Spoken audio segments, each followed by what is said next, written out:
Negative চিন্তা এবং positive চিন্তা কিভাবে আপনার জীবনের উপরে প্রভাব ফেলতে পারে তার উপর একটা গল্প বা উদাহরণ আমরা জানব।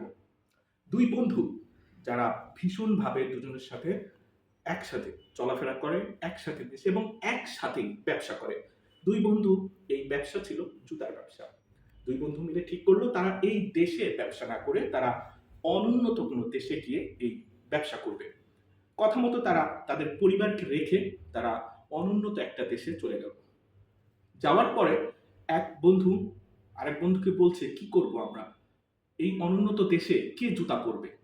তখন তারা তাদের পরিবারকে নিজ নিজ ফোন করে বা পত্রর মাধ্যমে জানাইলো যে, কি এক দেশে আসলাম, এই দেশে কেউই কোনো রকম ভাবে ধনী না। এখানে কিভাবে আমরা জুতা বিক্রি করব? আমাদের হয়তোবা এখান থেকে চলে আসতে হবে। এই যে একটা নেগেটিভ চিন্তা তার পরিবারকে ভীষণভাবে কষ্ট দিল।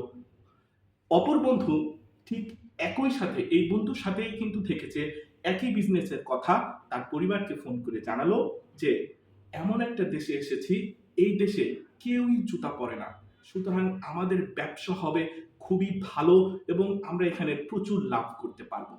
এবার চিন্তা করুন, দুই পরিবারের উপরে কেমন প্রভাব পড়লো। একজনের পরিবার নেগেটিভ চিন্তায় মগ্ন হয়ে গেল, আরেকজনের পরিবার পজিটিভ চিন্তায় মগ্ন হয়ে গেল। সুতরাং আমাদেরকে চিন্তা করতে হবে পজিটিভলি।